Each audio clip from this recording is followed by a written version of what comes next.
My grandmother always yanked my hair hard enough to make my head jerk back and pulled so hard my neck cracked. So, I made her shave her own head completely. My grandmother, Dolores, was 72 and had an obsession with my hair since I was little. I had long curly hair that reached my waist, and she couldn't keep her hands off it. Every time she saw me, she'd yank it hard enough to jerk my head back, then run her fingers through it, saying she was checking if it was real. She'd been doing this since I was 5 years old, and I was 23 now. She'd pull so hard my scalp would ache for hours. At family dinners, Dolores would walk behind my chair and grab a handful to smell it. Said she was making sure I wasn't using cheap products that would embarrass the family. If she didn't like how it smelled, she'd pull harder and tell everyone my hygiene was questionable. When I'd try to move away, she'd grip tighter and say disrespectful grandchildren don't deserve personal space. She'd actually wrap my hair around her fist like a rope and use it to pull me closer when she wanted to criticize something about me. My weight, my job, my relationship status, each criticism came with a sharp tug. At my cousin's wedding, Dolores pulled my hair during the ceremony because she wanted to see if my curls were natural or permed. The whole church heard me gasp in pain. She whispered loud enough for 3 rows to hear that only trashy women got perms, and she needed to check. She pulled out several strands, examining them like evidence while the bride and groom were saying vows. When my mom told her to stop, Dolores said she had a right to know if her granddaughter was lying about her appearance. She'd do this thing where she'd compare my hair to her own. Dolores had thin, dyed blonde hair that she spent $300 on every month at the salon. She'd pull my hair and her own, saying mine was too thick, too ethnic-looking, too attention-seeking. She actually told people I grew it long to show off and make other women feel bad. She'd yank it during photos, saying I took up too much space in frames. During Christmas dinner last year, she grabbed my hair while I was serving myself potatoes and pulled backwards so hard I dropped the spoon. Hot potatoes splattered everywhere. She said clumsy people shouldn't have distracting hair and maybe I should cut it all off. She held my hair like reins on a horse, steering me around the kitchen while telling everyone this was how they trained girls to be graceful in her day. My boyfriend Kevin finally said something, and Dolores called him whipped for defending someone with obviously fake hair. She pulled extra hard to prove her point and actually made my neck crack. But here's what Dolores didn't know. Her precious salon hair was mostly extensions. I found out from her hairdresser Jorge when I went to the same salon.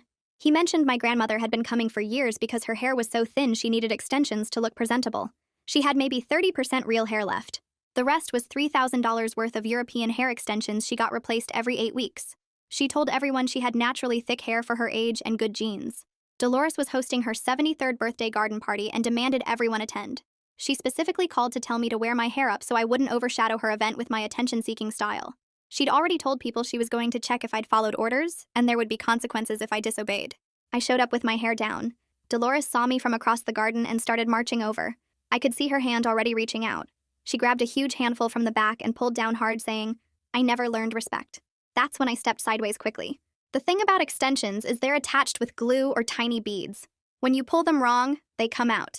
And take the real hair with them. Dolores's hand was tangled in my hair when I moved. She didn't let go fast enough. The force pulled her off balance and she grabbed harder, trying to steady herself. I spun away and her hand stayed twisted in my hair, pulling her forward. She fell face first into the dessert table. But the real damage happened to her hair. The sudden jerking motion when she fell had yanked out 3 tracks of extensions. They were hanging from her hand, still tangled in my hair. Everyone could see the bald patches on her scalp where they'd been attached. The remaining extensions were crooked, showing the sparse, gray reality underneath. Dolores tried to get up, but slipped on cake frosting. More extensions came loose and fell on the ground like dead blonde snakes. Her real hair was maybe 2 inches long and patchy like a molting bird. People gasped. Dolores scrambled to her feet with cake frosting smeared across her cheek and down the front of her expensive silk blouse. 3 tracks of blonde extensions dangled from her right hand like dead things. The remaining 30 guests stood completely frozen. Nobody moved. Nobody spoke. Everyone could see the bald patches on her scalp where the extensions had been glued. The spots were shiny and pink with little bits of adhesive still stuck to them.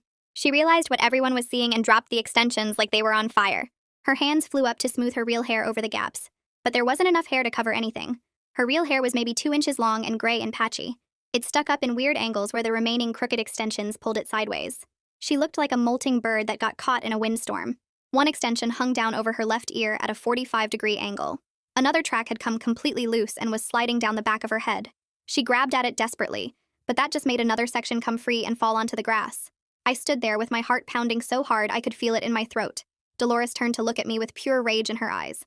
Her mouth opened and I knew she was about to scream something horrible. But then she noticed that one of the extensions was still caught in my hair. The blonde track hung between us like a bridge connecting her humiliation directly to me. Someone in the crowd made a sound. It was barely a sound at all. Just a quick exhale through their nose. But it was definitely a laugh. That single noise broke whatever spell had frozen everyone in place. Suddenly, half the guests were biting their lips and looking away. The other half stared with wide, uncomfortable eyes like they were watching a car accident. My aunt covered her mouth with her hand. My cousin's husband turned his whole body away and his shoulders were shaking. Even the caterer standing by the gate had her hand pressed over her mouth. Kevin stepped between me and Dolores before she could move toward me. He stood with his shoulders back and his voice came out firm and clear. "You fell because you grabbed her hair too hard and wouldn't let go." Everyone here saw what happened. Dolores's face went from red to purple. The color spread up from her neck to her forehead. A vein I'd never noticed before stood out on her temple. "You deliberately humiliated me at my own party. You're a disrespectful monster who planned this whole thing." Her voice cracked on the last word. Spit flew from her mouth. She was shaking so hard the remaining extensions bounced against her head. My mom stepped forward from where she'd been standing near the dessert table. Her voice came out quiet, but everyone could hear it in the silence. "Dolores, stop making a scene." The comment was so ridiculous given what just happened that I almost laughed. But then I heard how Mom's voice was shaking. I looked at her face and realized she was actually standing up to her mother for the first time I could remember. Mom's hands were clenched into fists at her sides.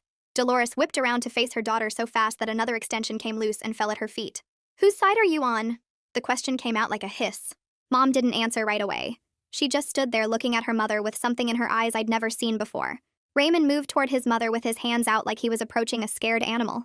He's my uncle and Dolores's son, and he's always been the peacemaker. "Mom, let me help you to a chair. I think everyone should probably leave now." But before anyone could move, Mariah Savage spoke up from near the punch bowl. She's a family friend who's known Dolores for 30 years. "I'm not going anywhere until someone explains what I just witnessed." Other guests started murmuring agreement. People were looking at the extensions scattered on the ground, looking at Dolores's exposed scalp, looking at me with the blonde track still hanging from my hair. The evidence was right there for everyone to see. Something significant had just happened and they all knew it. Dolores started crying. Real tears streamed down her face, mixing with the frosting. Her whole body shook with sobs. "I have a medical condition that causes hair loss. She knew about it. She deliberately caused my fall to expose me in front of everyone." She was actually pretty convincing. The tears looked real. Her voice broke in all the right places. Several people who didn't know her well looked at me with doubt in their eyes. But then Kylie spoke up from the back of the crowd. "You pulled her hair during my wedding ceremony hard enough that the whole church heard her gasp. I was standing at the altar and I heard it." Kylie's voice was steady and loud. She walked forward through the crowd until she was standing next to me. "You've been pulling her hair since she was 5 years old. Don't stand there and act like you're the victim." Dolores's mouth opened and closed. No sound came out. The photographer shifted his weight from foot to foot. He held his camera awkwardly. "Should I delete the photos I just took?" Dolores screamed yes. At the same time, 3 other guests said they already had videos on their phones. One woman held up her phone to show she was still recording. Another guest said he'd already sent his video to the family group chat.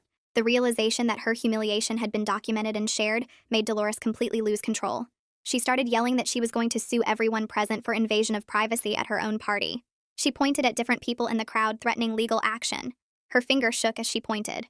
More extensions slipped loose and fell. Kevin touched my elbow gently. "We should leave before this gets worse." His voice was quiet enough that only I could hear. We started walking toward the gate. My legs felt weird and shaky. As we got to the driveway, my phone started buzzing in my purse. Text after text came through. I pulled it out and saw messages from family members who were still at the party. Kylie wrote that after we left, 5 other relatives admitted Dolores has been physically aggressive with them too. Always disguised as affection or grooming help. Always with the women in the family. My phone kept buzzing as we got in Kevin's car. That night, I couldn't sleep. I lay in bed staring at the ceiling, replaying the moment over and over. The sound of Dolores hitting the dessert table. The gasp from the crowd. The extensions falling like dead snakes. Part of me felt good. After 18 years of having my hair pulled and my scalp aching and my neck cracking, I'd finally been free of her grip. But another part felt horrible. I'd humiliated an old woman at her birthday party in front of 30 people. Even though I didn't plan what happened. Even though I just stepped sideways. Kevin rolled over and put his arm around me. "You just stepped sideways." Her own grip caused her fall. "You didn't do anything wrong." But the guilt sat heavy in my chest anyway. I kept seeing her face when she realized everyone could see her bald patches. The way she tried to cover them with her thin gray hair. How small she looked covered in frosting on the ground. The next morning, my phone exploded with messages. I woke up to 43 texts and 12 missed calls. Raymond sent a long text calling me cruel and demanding I apologize to his mother immediately. He wrote that she was devastated and humiliated, and it was all my fault. That I should be ashamed of myself for treating an elderly woman that way. But then my mom called. Her voice was thick like she'd been crying. "I've been watching her hurt you for years, and I did nothing to stop it. I'm so sorry." I understand if you can't forgive me either. She started crying for real then. I could hear her trying to hold back sobs. I told her I needed some time and hung up. My hands were shaking so hard I almost dropped the phone. Kevin made me tea and sat with me on the couch while I stared at the wall trying to process what just happened. My mom apologized. After 18 years of watching her mother hurt me, she finally said, sorry. Part of me wanted to be angry at her for waiting so long, but mostly I just felt tired. That afternoon, the doorbell rang and I opened it to find Kylie standing there with a woman I barely recognized. She introduced her as her sister Amanda, who I'd only met maybe 3 times at big family events. They came inside and sat at my kitchen table, and Amanda started talking before I even offered them drinks. She said Dolores grabbed her hair at a family photo session when she was 12 and pulled so hard she had a bald spot for weeks. Her mom told her not to make a fuss because Dolores was just being particular about how everyone looked in pictures. Kylie jumped in with her own story about Dolores pinching her arms during dinner parties hard enough to leave bruises. She'd squeeze the soft underside of Kylie's upper arm while smiling and asking about school. If Kylie tried to pull away, Dolores would pinch harder and tell everyone Kylie was so sensitive and dramatic. Amanda said Dolores once told her she was getting fat at a family barbecue and needed to stop eating so much. She was 14 and going through puberty. Dolores said it loud enough for everyone to hear, and then patted Amanda's stomach like she was being helpful. When Amanda started crying, Dolores called her ungrateful for not accepting honest concern about her health. They kept sharing stories for over an hour, each one worse than the last. Pinches and hair pulls and cruel comments disguised as care. Amanda admitted she stopped going to family events after she turned 18 because being around Dolores gave her panic attacks. Kylie said she almost didn't invite Dolores to her wedding but felt obligated because family. They both looked at me with this mixture of relief and sadness. Relief that someone finally exposed Dolores. Sadness that it took so long and hurt so many people. None of us had told each other before because we each thought we were the only target. Dolores had been so good at isolating her victims. 3 days after the party, my phone rang from an unknown number. I almost didn't answer because I was exhausted from family drama. But something made me pick up. A man's voice asked if I was Dolores's granddaughter, and when I said yes, he introduced himself as Jack Moody. The name meant nothing to me until he said he was Dolores's brother. I'd met him maybe twice in my entire life at funerals. He lived in Oregon or Washington or somewhere far away. Jack said he heard about what happened at the party from Raymond. His voice was quiet and careful, like he was choosing each word. He told me Dolores had been like this since they were kids. She used to pull his hair when their mother wasn't looking and hit him in places that wouldn't show bruises. When he told their mom, she said Dolores was just passionate and spirited, and he needed to toughen up. Jack said he joined the military at 18 specifically to get away from his sister and never moved back. He'd kept minimal contact for 40 years because being around her made him feel like a scared kid again. He wanted me to know that what I did at the party was brave, that standing up to Dolores was something he never managed to do. His voice cracked a little when he said he was sorry he wasn't around to protect the younger family members from her. I thanked him and we talked for another 20 minutes about Dolores's patterns and behaviors. He said she'd always targeted people she thought were weaker or couldn't fight back. She fed on control and attention. When I hung up, I felt this weird mix of validation and sadness. Validation that I wasn't crazy or oversensitive. Sadness that Dolores had been hurting people for over 60 years and everyone just accepted it as her personality. Kevin was in the kitchen making dinner when someone started pounding on our apartment door. He went to check the peephole and his whole body went tense. He told me it was Raymond and I should stay in the bedroom, but Raymond's voice came through the door yelling my name and demanding to talk to me. Kevin opened the door and told him to leave. Raymond pushed past him into our living room. His face was red and his hands were shaking. He started yelling that I destroyed his mother's mental health and reputation, that she was devastated and humiliated and it was all my fault, that I should be ashamed for treating an elderly woman so cruelly. Kevin stepped between us and told Raymond to get out, but Raymond ignored him completely. He kept yelling about how Dolores had done nothing to deserve this treatment, how I was vindictive and cruel, how the whole family was turning against her because of my lies. Something inside me snapped. I stepped around Kevin and looked Raymond right in the face.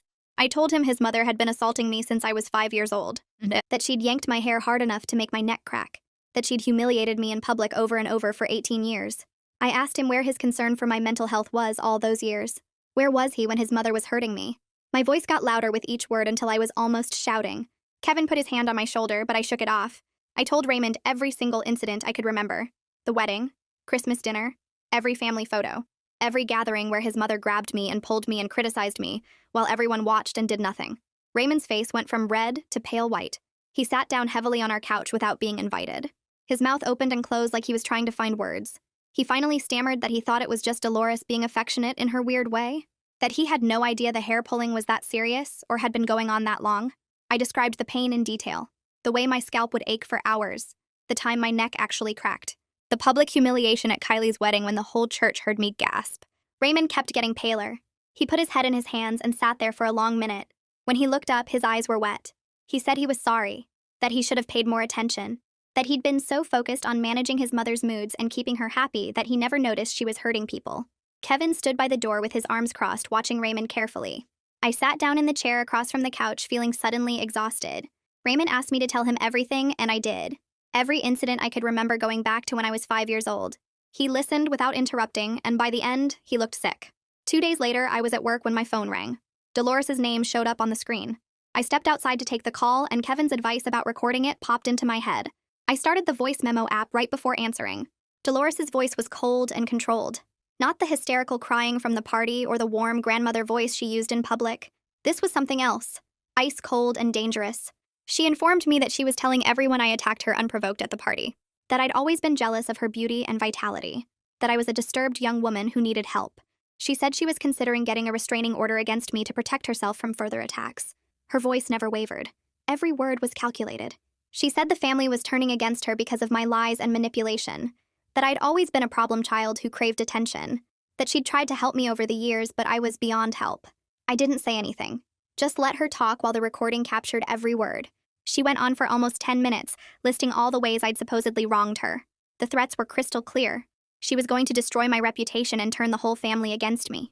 When she finally finished, I told her I'd recorded the entire call. There was a long silence. Then she hung up. That evening, my phone rang again. This time it was Mom, and she was crying. So hard I could barely understand her. She finally calmed down enough to tell me that Dolores had started calling extended family members, aunts and uncles and cousins who weren't at the party. She was telling them I physically assaulted her, that I attacked an elderly woman unprovoked. Mom's phone had been blowing up with messages from relatives expressing concern and disappointment in me. Some of them were asking if I needed psychiatric help. Others were saying they never would have expected this from me. I felt sick to my stomach. I told Mom about the recording, and she said to send the video too, the one Mariah took at the party. I pulled up the family group text and sent both. The video showed everything clearly. Dolores grabbing my hair first. Me trying to step away. Her refusing to let go even as she fell. The extensions coming out. All of it captured on someone's phone camera. I added a message saying anyone who wanted the full story should watch the video before believing Dolores' version. The next morning, I woke up to dozens of messages.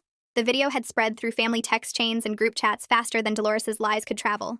Relatives who initially believed her were now sending me apologies. They'd seen the proof. Several of them added their own stories about Dolores' aggressive behavior over the years. One cousin wrote a long message about how Dolores slapped her across the face at a family reunion 10 years ago. She was 17 and wearing makeup for the first time. Dolores told her she looked like a prostitute and slapped her in front of everyone. When the cousin started crying, Dolores said she was doing her a favor by teaching her about appropriate appearance. My phone kept buzzing with similar stories. It was like the video had opened a floodgate. People who'd been quiet for years were finally talking. Raymond's call came 2 days after the family chat exploded with stories. He asked if we could meet for coffee, and his voice sounded tired and confused. I agreed because he was one of the few people who hadn't immediately picked a side. We met at a place halfway between our apartments, and he looked like he hadn't slept much. He had a laptop bag with him and kept fidgeting with the zipper. When we sat down, he opened the laptop and turned it toward me. He'd been going through old family videos, the kind our parents recorded on bulky cameras in the 90s. He clicked play on one labeled My 10th Birthday Party. The video showed me in a pink dress surrounded by cousins and presents. Then Dolores walked into frame and grabbed my hair from behind. You could see my whole body jerk backward, and the cake plate I was holding fell and shattered on the floor. Everyone in the video laughed like it was funny. My mom picked up the broken plate while Dolores kept holding my hair and saying something to the camera about clumsy children. The video me had tears in my eyes, but I was smiling because that's what you do at your own birthday party. Raymond stopped the video and looked at me with this horrible expression. He apologized for not protecting me, and his voice cracked when he said it. He admitted he always thought Dolores was just being affectionate in her own weird way. He never realized how much it hurt, or how often it happened. I didn't know what to say, so I just nodded and drank my coffee. Raymond clicked through more videos, and there were dozens of moments where Dolores had her hands in my hair, or was pulling me toward her by it. In one video from a family reunion, I was maybe 12 and trying to walk away from her, but she had my hair wrapped around her hand like a leash. Raymond closed the laptop and put his head in his hands. He started talking about his father, my grandfather, who died when I was still a baby. He said his dad used to tell him that Dolores had a cruel streak and enjoyed having power over people smaller than her. Raymond always thought his father was being dramatic or holding on to old marriage resentments. Now he was watching video evidence that his father was right, and he'd ignored it. He wondered out loud what else his father tried to warn him about that he dismissed. Then he admitted Dolores had been calling him every single day since the party. She demanded he make me apologize and force me to take back everything I'd said to the family. She wanted him to tell everyone that I was lying about the abuse, and that the video from the party was edited to make her look bad. Raymond said he'd been avoiding her calls for 3 days because he didn't know what to say anymore. Every time his phone rang with her number, he felt sick. We sat there for almost an hour while he processed 18 years of abuse he'd witnessed and excused. I went back to work after our coffee meeting, but I couldn't focus. My coworkers kept asking if I was okay, and I kept saying I was fine. A week crawled by with more family drama playing out in text messages and phone calls. Then on Tuesday morning, Dolores showed up at my workplace. I work in a small office with about 15 people, and we have a reception area where clients wait. I was at my desk when one of my coworkers came back and said there was someone demanding to see me. I walked to the front, and there was Dolores standing in the middle of the reception area. She was wearing an expensive wig that looked nothing like her old extensions. This one was shorter and darker and obviously fake. She pointed at me the second I appeared and started yelling about family loyalty. Her voice carried through the whole office. She said ungrateful children who destroy their elders for attention don't deserve successful careers. She said I should be ashamed to show my face in public after what I did to her. My manager came out of her office to see what the noise was about. Dolores turned on her and demanded she fire me immediately for being a liar and an abuser. My manager asked Dolores to leave, but she refused and got louder. She started listing all my supposed crimes against her, including the fake story about stealing from her purse. 2 of my coworkers were standing there watching with their mouths open. Our building security guard finally came up from the lobby after someone called down. He's this older guy named Phil who's always nice to everyone. He tried to talk to Dolores calmly, but she screamed at him that he was enabling an abuser by working in the same building as me. Phil had to physically escort her toward the door while she yelled the whole way. She grabbed onto the doorframe and kept shouting that I'd pay for humiliating her and turning her own son against her. Phil finally got her outside, and she stood on the sidewalk screaming up at the building windows until he threatened to call the actual police. My manager pulled me into her office after Dolores left. I was shaking and embarrassed that my family drama had invaded my workplace. I started apologizing, but my manager held up her hand and asked if I needed to file a police report or get a restraining order. Her concern surprised me because I expected her to be angry about the disruption. Instead, she told me about her own grandmother, who used to lock her in closets as punishment when she was little. She said abusive family members often escalate when they lose control, and I should take Dolores's behavior seriously. She gave me the rest of the day off and told me to take care of myself. I cried in the parking lot because I'd expected judgment but got kindness instead. That evening, Mom showed up at my apartment with a cardboard box. She'd been going through old photo albums at her house and brought them over. We sat on my couch and she opened the first album to pictures of me as a toddler. In almost every single photo, Dolores's hand was tangled in my hair, or grabbing my arm or pulling me close. There were pictures where you could see pain on my face while everyone else smiled for the camera. Mom turned pages slowly and pointed out photo after photo showing the same pattern. Holiday dinners with Dolores's hand in my hair. Birthday parties with her gripping my shoulder hard enough to leave marks. Family portraits where she had me positioned exactly where she wanted me with her fingers twisted in my curls. Mom's hands shook as she flipped through the albums. She admitted she'd normalized the behavior because her own mother did the same thing to her growing up. Dolores used to pull Mom's hair and pinch her and control where she stood and what she wore. Mom thought it was just how Dolores showed love because that's what she'd been told her whole childhood. She apologized for not protecting me better and for teaching me to accept treatment that should never have been acceptable. We both cried looking at those photos and seeing the evidence of abuse that everyone had ignored for so long. Kevin came home while Mom was still there and found us surrounded by photo albums. Mom left after hugging me hard and promising to do better. Kevin and I ordered food, but neither of us ate much. He'd been patient through everything, but that night he finally said what he'd been thinking. He suggested I should cut off contact with any family member still defending Dolores. I argued that it wasn't that simple because these were people I'd known my whole life. He fired back that they'd watched me be abused my whole life and done nothing to stop it. His voice got loud, and I got defensive, and suddenly we were having our first real fight about the situation. I accused him of not understanding how complicated family relationships are. He said I was making excuses for people who'd failed me repeatedly. We both ended up crying because we were stressed and scared about what this whole situation was doing to us and our relationship. I went to bed angry, and he slept on the couch. The next morning, I apologized for snapping at him. He apologized for pushing me to make decisions I wasn't ready for. We agreed that I needed to set boundaries at my own pace, and he needed to trust that I knew what was best for my own healing. The fight actually brought us closer because we learned to communicate about hard things instead of just being supportive and nice all the time. We were learning that real support sometimes meant disagreeing and working through it together. 2 days later, the family group chat exploded again. Dolores had started calling extended family members individually with a new accusation. She claimed I'd stolen money from her purse at the party. She was telling people I took $300 while she was distracted by her fall. This was a complete lie, and several people who were at the party confirmed I never went near her purse. But the accusation was designed to make me look criminal instead of just disrespectful. Requested Reads is on Spotify now. Check out link in the description or comments. She wanted people to think I wasn't just standing up to abuse, but actually stealing from an elderly woman. Some relatives believed her at first, until others pointed out that I'd left the party immediately after she fell, and security camera footage from the venue would prove I never went inside her house. The accusation fell apart fast, but the damage was done because now some people wondered what else might be lies. Then something unexpected happened. Jack Moody, Dolores' brother, who I'd only met twice in my life, flew in from across the country. He called me and asked to meet with several family members at once. We gathered at Raymond's house, and Jack laid out a pattern of Dolores' cruelty going back 60 years. He had stories from their childhood about her hurting smaller kids and blaming them for making her do it. He talked about family members who'd moved away specifically to escape her, and how she'd driven wedges between relatives to maintain control. Jack admitted he'd moved across the country decades ago, specifically to get away from his sister. He said he'd felt guilty ever since for leaving younger family members to deal with her alone. He'd kept minimal contact and only came back for major events. Hearing about the party incident and seeing the videos finally made him realize he couldn't stay silent anymore. 3 weeks after the party, a legal envelope arrived at my apartment. Inside was a letter from Dolores' lawyer threatening to sue me for emotional distress and damage to her reputation. The letter claimed I'd deliberately caused her fall and publicly humiliated her. It said she was suffering from anxiety and depression, requiring medical treatment because of my actions. The letter demanded a formal apology and financial compensation for her medical bills and therapy costs. Kevin's parents had a lawyer friend they recommended, and I called him the same day. He read the letter and said it was mostly intimidation tactics, with no real legal basis. He explained that Dolores would have to prove I intended to harm her, but the video evidence showed she grabbed my hair first and I simply moved away.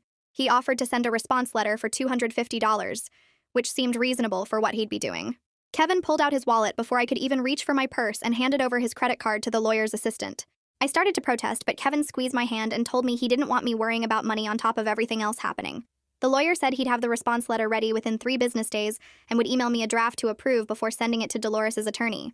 Walking out of that office felt like the first time I'd taken a full breath in weeks because someone with actual legal knowledge had confirmed I wasn't crazy or overreacting. The response letter arrived in my email 2 days later, and reading it made me cry. The lawyer had laid out the entire 18-year pattern of physical abuse in clear professional language that made it impossible to dismiss as family drama or misunderstanding. He'd requested statements from Mom, Kylie, and 3 other cousins who'd witnessed Dolores grabbing my hair at various family events. Each statement was attached as an exhibit with specific dates and descriptions of what they'd seen. Mom's statement was 3 pages long and included incidents I'd forgotten about or blocked out, like the time Dolores yanked my hair so hard at my 8th grade graduation that I stumbled off the stage stairs. Kylie's statement focused on her wedding and included testimony from 2 bridesmaids who'd heard me gasp in pain during the ceremony.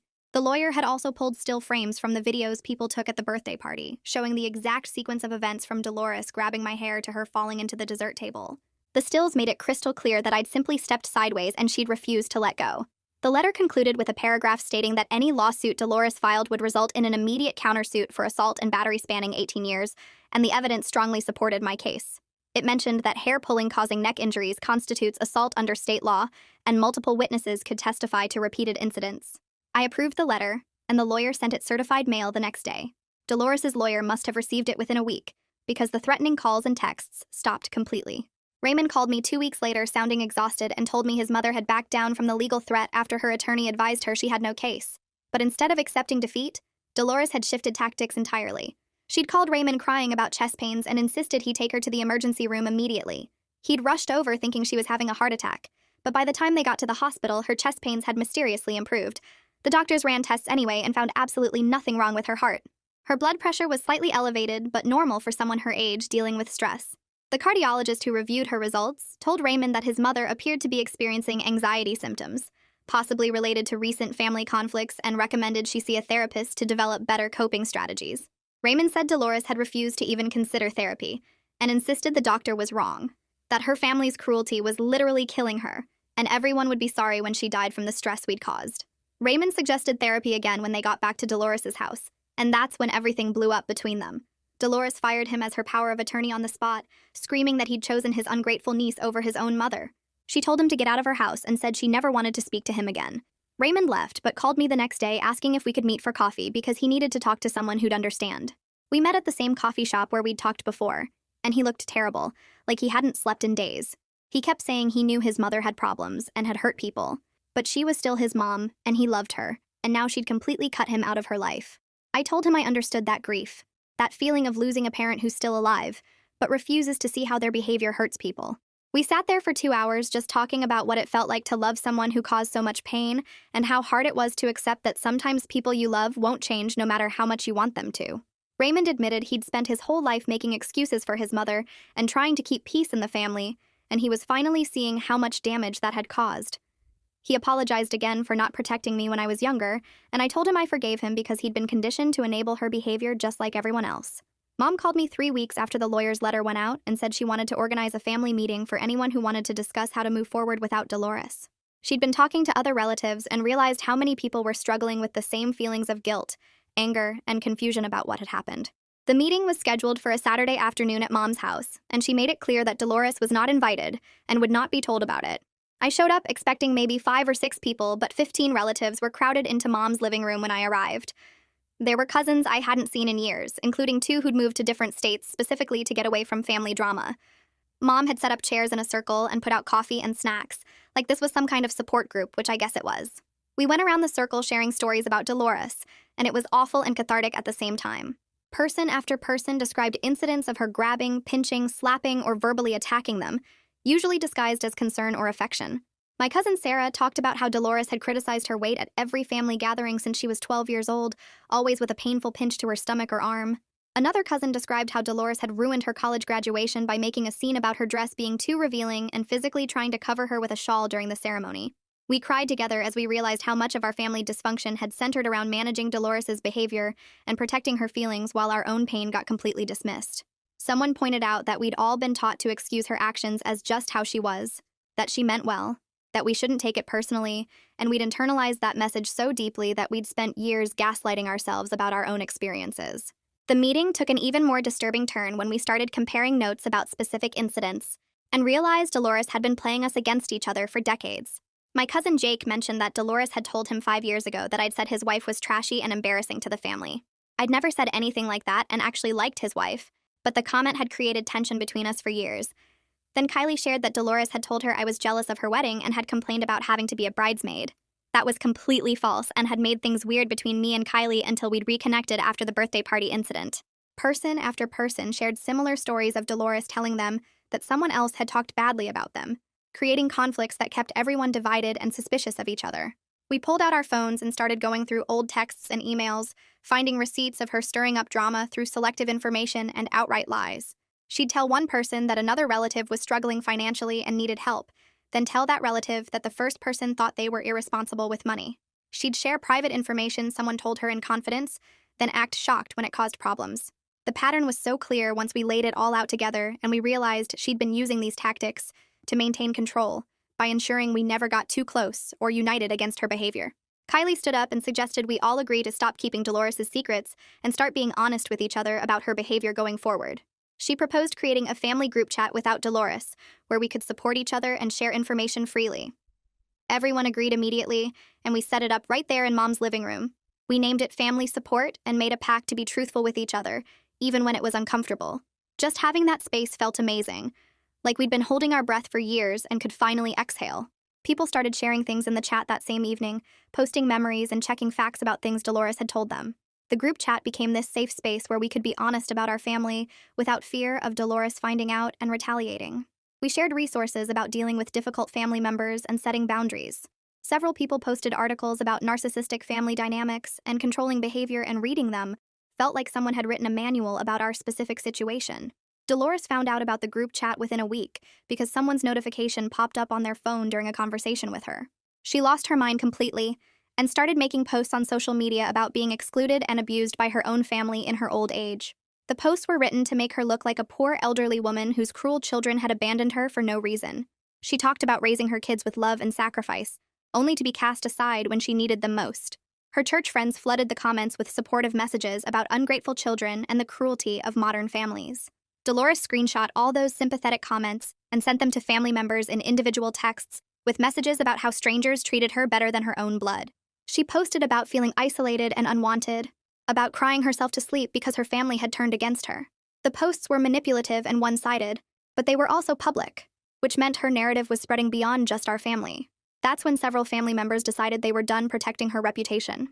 Kylie commented on one of Dolores's posts with a brief statement about the 18 years of hair pulling I'd endured, including the incident at her wedding.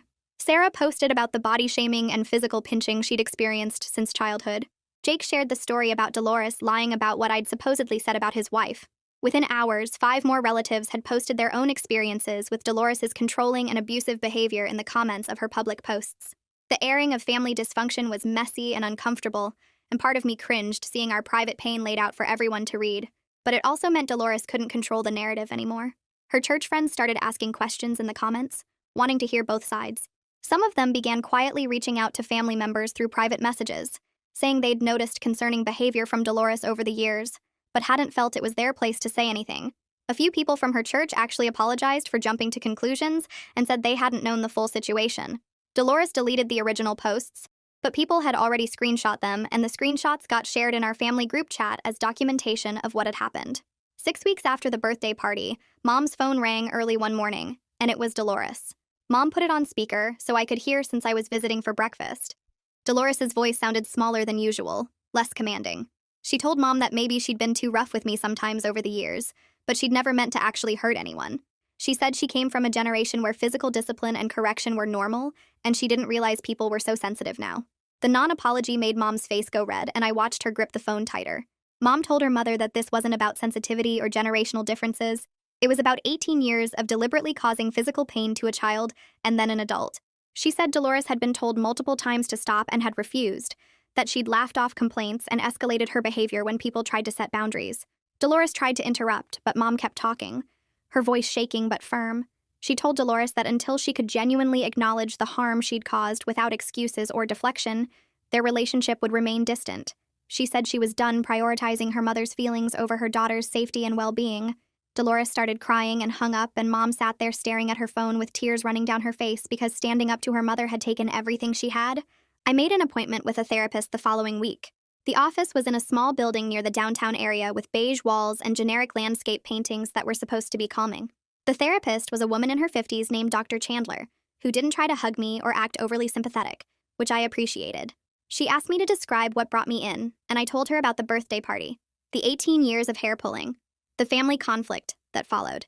She listened without interrupting and took notes on a yellow legal pad. When I finished, she asked how I felt about what happened. I said I didn't know how to feel, that I was relieved Dolores couldn't hurt me anymore, but also sad about losing the grandmother I'd always wanted her to be. Dr. Chandler explained that I was grieving 2 different things at once. The actual grandmother who hurt me and the fantasy grandmother I'd imagined could exist if she just changed. She said both feelings were valid and I didn't have to choose one over the other. That made something click in my brain, like permission to feel complicated things without having to sort them into good or bad categories. Over the next few weeks, Dr. Chandler helped me understand that standing up to abuse didn't make me cruel, and feeling sad about family conflict didn't mean I'd made the wrong choice. She taught me that healing wasn't linear, and some days I'd feel strong and other days I'd feel guilty, and that was normal. The therapy sessions became a place where I could say things I couldn't tell my family, where I could admit I sometimes missed the version of Dolores who existed before the party, even though that version had hurt me constantly. 2 months after the party, Kevin took me to the botanical gardens where we'd had our first date 3 years earlier. We walked through the rose section and he kept acting nervous, fidgeting with something in his pocket. When we reached the fountain in the center of the garden, he got down on one knee and pulled out a small velvet box. He said watching me set boundaries and stand up for myself had made him love me even more, because it showed I knew my worth. He wanted to build a life with someone who wouldn't accept mistreatment from anyone, including him. The ring was simple and beautiful, a single diamond on a silver band. I said yes, before he even finished asking the question. We sat on the fountain edge for an hour making plans, and he promised our wedding would have clear boundaries about Dolores. If she attended, there would be rules about her behavior and consequences if she broke them. We agreed we wouldn't let anyone, even family, ruin the most important day of our lives.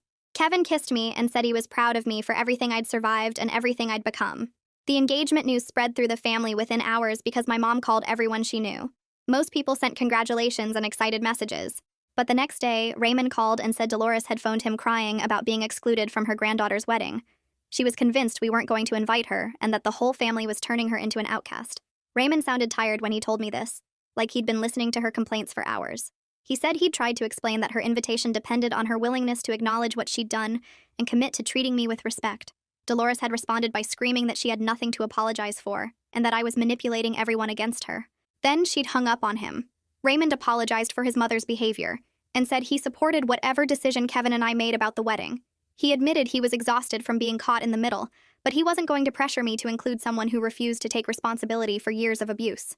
The conversation made me sad because Raymond was losing his relationship with his mother too, and he hadn't done anything wrong except finally see the truth.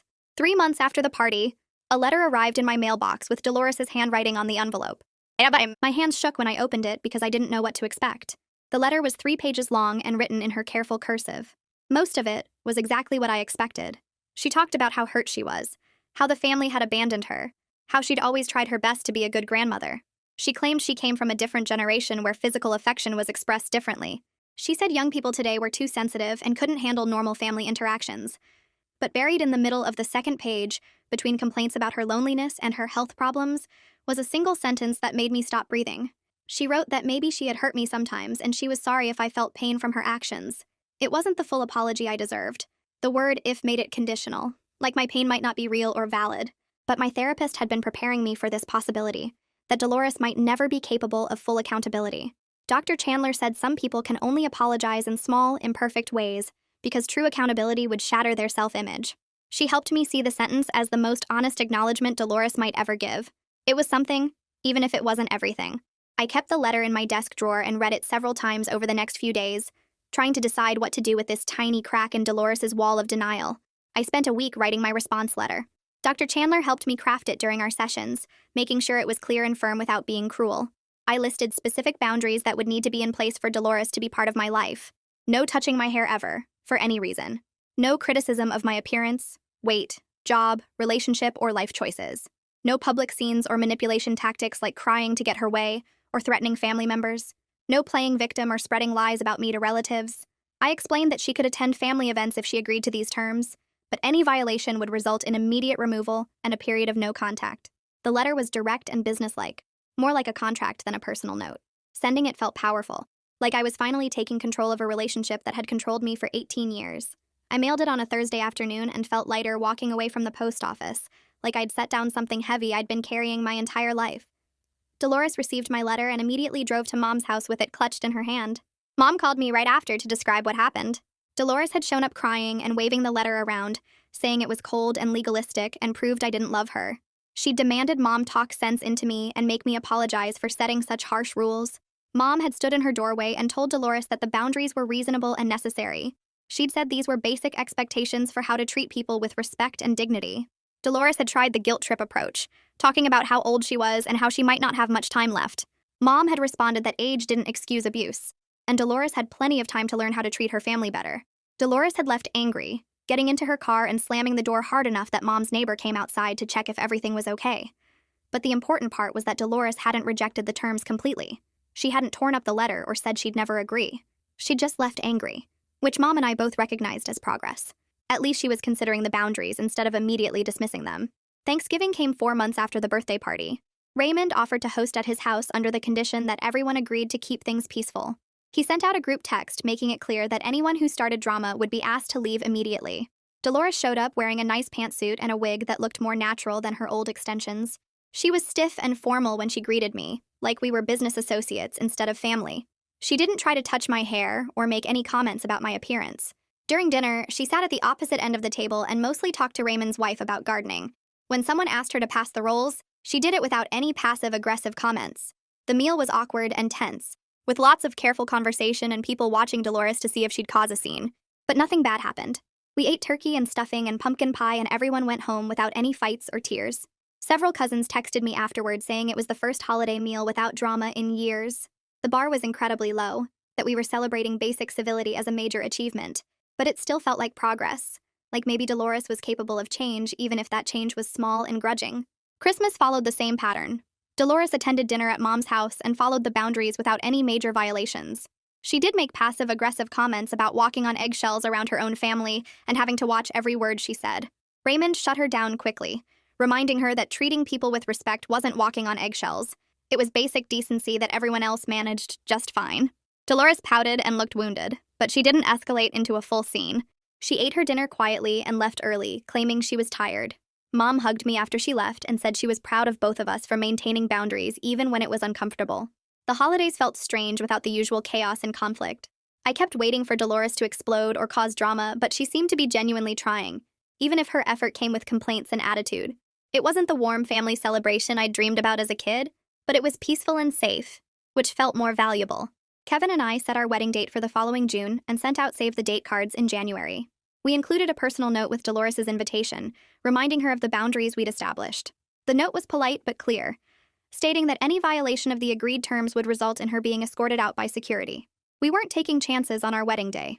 A week later, an envelope arrived with Dolores's RSVP card marked yes and a check for $500. The check memo line said engagement gift in her careful handwriting. Kevin thought it was her way of trying to buy back goodwill and favor. I agreed but decided to accept it as a peace offering anyway. We put the money toward our venue deposit and I sent her a thank you card acknowledging the gift. It felt transactional and weird, like we were negotiating a business deal instead of building a family relationship.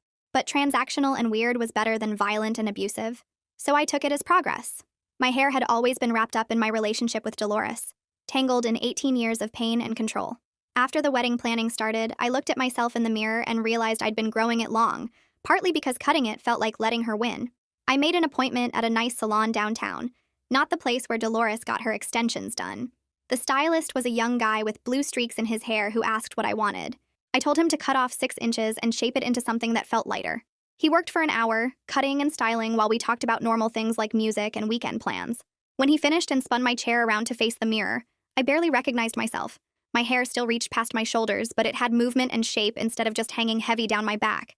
I felt physically lighter, like I'd been carrying extra weight and finally set it down. I took a selfie in the salon chair and posted it to social media with a simple caption about trying something new. Within an hour, family members were commenting with supportive messages and heart emojis. I scrolled through the comments looking for Dolores's name and didn't find it. She hadn't liked or commented on the post at all. Her silence felt like the biggest victory, proof that she was learning to keep her opinions about my appearance to herself. My hair was mine again, finally free from her hands and her control and her obsession. I ran my fingers through the shorter length and smiled at my reflection, recognizing the person looking back at me for the first time in years. 6 months after the party, Raymond called me on a Tuesday afternoon while I was at work. His voice sounded different, lighter somehow, like he'd been carrying something heavy and finally set it down. He told me Dolores had started seeing a therapist at her doctor's insistence after her blood pressure spiked during a routine checkup. The doctor apparently asked about stress, and Dolores broke down crying in the exam room, admitting she couldn't sleep and felt anxious all the time. Raymond said the doctor wrote a referral right there and told Dolores her health depended on dealing with whatever was causing the anxiety. She's going once a week now, though Raymond doubted she was being completely honest with the therapist about her behavior. Still, the fact that she showed up to appointments at all meant something had shifted. He said Dolores mentioned the therapy helped her understand that losing control of family relationships was making her physically sick. I thanked Raymond for telling me and we hung up. The news sat strange in my chest.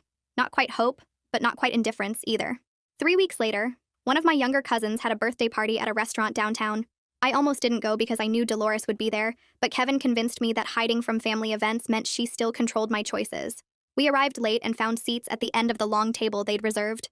Dolores sat near the middle, wearing a nicer wig than the one from Thanksgiving, this one a natural brown color that actually suited her. She glanced up when we sat down, but didn't say anything. The dinner went normally with people passing dishes and talking about work and kids. Then Dolores got up to use the bathroom and stopped behind my chair on her way back. My whole body tensed waiting for her hand to reach out. Instead, she leaned down slightly and said my hair looked pretty today, then kept walking to her seat. The comment was so brief and awkward that I almost thought I imagined it. But Kevin heard it too and squeezed my hand under the table. It was the first positive thing Dolores had said about my appearance in 23 years without adding a criticism or touching me. I turned in my seat and said thank you, and she nodded once before picking up her fork. We both went back to our meals like nothing major had happened, but my heart was beating fast. 2 months later, Kevin's parents hosted an engagement party for us at their house. They have a big backyard with string lights and a patio, and his mom went all out with decorations and food. We invited both sides of the family, which meant Dolores got an invitation with the same boundary reminder we'd been including on everything. She RSVP'd yes and showed up on time wearing a floral dress and the brown wig. I watched her walk through the gate and braced myself for something to go wrong, but she headed straight to the gift table, set down a wrapped box, then found Kevin's mother near the drinks. They talked for at least 10 minutes while I stood across the yard pretending not to stare. Dolores smiled and laughed at something Kevin's mom said. She held her cup with both hands and nodded along to the conversation like a completely normal grandmother at a family party. Kevin's dad came over and joined them, and Dolores shook his hand and kept talking. The whole scene looked so ordinary that it made me realize how much energy she used to spend on being cruel and controlling. All that effort she put into grabbing hair and making scenes and keeping everyone anxious could have gone into just being pleasant. Watching her act appropriate for 2 straight hours felt surreal. The party was winding down when one of my younger cousins pulled me aside near the back fence. She's 19 and had been at Dolores' birthday party when everything happened.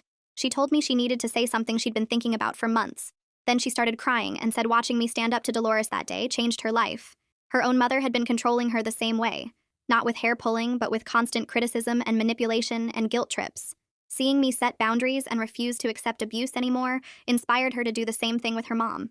She'd started therapy and learned to say no and protect herself from harmful behavior. She thanked me for showing her it was possible to love family members while still keeping yourself safe from them. Her words hit me so hard I started crying too. We hugged in the corner of the yard while the party continued around us. Something good had come from that awful day at the garden party. My pain had helped someone else find their strength. 8 months after the original party, Mom texted asking if I wanted to go wedding dress shopping with her and Kylie. We set a date for the following Saturday and made appointments at 3 different bridal shops. The morning of, I was getting ready when my phone rang with Dolores' number. My stomach dropped, seeing her name on the screen. I almost didn't answer, but something made me pick up. Dolores asked if she could come dress shopping with us. Her voice was quiet and careful, not demanding like usual. I stood in my bedroom holding the phone and trying to process the request. Finally, I said yes, but told her clearly this was a supportive event with no criticism allowed. She agreed immediately and asked where to meet us. I texted her the address of the first shop and spent the drive there feeling nervous. Dolores was already waiting outside when we pulled up. She smiled when she saw us and held the door open. The first 2 shops didn't have anything I loved, but the third place had a whole section of dresses that felt right. I tried on 6 different styles while Mom and Kylie sat on the couch giving opinions. Dolores sat in the corner chair and watched quietly. When I came out in the 7th dress, a simple A-line with lace sleeves, everyone went silent. Mom started crying and Kylie said it was perfect. I turned to look in the mirror and knew immediately this was the one. When I glanced back at the couch, Dolores had tears running down her face. She wiped them away quickly but kept staring at me with this expression I'd never seen before. Back in the dressing room with just Dolores and the consultant, Dolores stepped closer while I stood on the platform. She looked up at me and said, "I looked beautiful." Then she said she was proud of the woman I'd become. The words came out shaky but genuine. It was such a normal grandmother thing to say that I couldn't quite believe it was happening. She didn't try to touch my hair or my dress. She didn't add any criticism about my weight or suggest changes. For 2 whole hours at that bridal shop, I got to experience what having a kind grandmother might feel like. The consultant pinned the dress and took measurements while Dolores asked appropriate questions about the timeline and alterations. She offered to pay for my veil when we picked one out, and I let her because the gesture felt sincere. Walking out of that shop with my dress ordered and Dolores acting normal felt like stepping into an alternate universe where our relationship had always been healthy. The progress wasn't perfect or consistent after that. Dolores still had moments where her old patterns tried to surface, and someone had to remind her of the boundaries. At a family cookout in July, she reached for my hair while we were standing near the grill and caught herself halfway through the motion. Her hand froze in the air for a second before she pulled it back and apologized. Raymond was standing right there and gently told her she needed to be more careful. She got defensive and said she was just going to fix a piece that was sticking up, but then she stopped arguing and walked away to calm down. The frequency of these moments decreased over time. By August, she could be around me for whole events without any boundary violations. She was learning slowly that maintaining relationships required respecting other people's comfort and not just her own desires. Some family members stayed distant from her even with the changes. 2 of my cousins refused to attend events where she'd be present, and Dolores had to accept that those were consequences of years of harmful behavior that couldn't be fixed with a few months of therapy. My wedding day arrived in June with clear skies and perfect weather. I got ready in a suite at the venue with Mom and Kylie and my bridesmaids. My hands shook while the makeup artist worked on my face because I kept thinking about everything that had led to this moment. The ceremony started at 4, and I walked down the aisle holding my stepdad's arm while Kevin waited at the altar. Dolores sat quietly in the 3rd row wearing a tasteful navy dress and her natural-looking wig. She didn't try to control anything or make the day about her. She cried during the vows like grandmothers are supposed to cry at weddings, dabbing her eyes with a tissue. During the reception, she approached me once while I was talking to guests near the cake table. She said congratulations and that she hoped I'd be happy, then returned to her assigned table without lingering or demanding attention. It was the most appropriate she'd ever been at a family event. I watched her sit back down and talk to the relatives at her table like a normal person, and the absence of drama felt almost as significant as the wedding itself. Kevin and I danced our first dance as a married couple to a song we'd picked months earlier. The DJ's lights swept across the reception hall, and I could see all our family and friends watching from their tables. Mom was crying happy tears and wiping her face with her napkin. Raymond stood near the bar, smiling proudly and raising his glass. Even Dolores looked content sitting at her table with her hands folded. The absence of drama and tension made the celebration feel lighter and more joyful than any family gathering I could remember. No one was walking on eggshells or bracing for Dolores to cause a scene. Everyone was just present and happy and celebrating with us. Kevin spun me around and I laughed, and the sound echoed through the hall, mixing with the music and conversation. This was what family events were supposed to feel like. 6 months into our marriage, Kevin and I hosted Thanksgiving at our new house. We'd bought a small place with a yard and spent weeks getting it ready for company. I cooked for 2 days straight, making turkey and sides and pies. Dolores showed up on time carrying a pumpkin pie she'd made herself. She handed it to me at the door and asked where I wanted her to put her coat. The whole day went smoothly with everyone eating and talking and playing games in the living room. Dolores followed all the boundaries without complaint. She didn't touch my hair once or make any critical comments. She helped clean up after dinner and thanked us for hosting before she left. She wasn't the warm, loving grandmother I'd wished for as a child. She didn't hug me or tell me she loved me or ask about my life with genuine interest. But she was learning to be respectful and appropriate, and that felt like enough. I'd learned through therapy and time that sometimes the best outcome isn't perfect reconciliation, but peaceful coexistence with clear boundaries. Dolores would probably never fully understand the damage she'd caused or take complete responsibility for 18 years of abuse. But she was trying to be better, and I was learning to accept the relationship we actually had instead of mourning the one I'd never get. Standing in my kitchen that night washing dishes with Kevin, I felt genuinely okay with that. So yeah, that happened. I don't even know how we got here, but thanks for sticking around. This honestly feels more like a late-night chat than a video.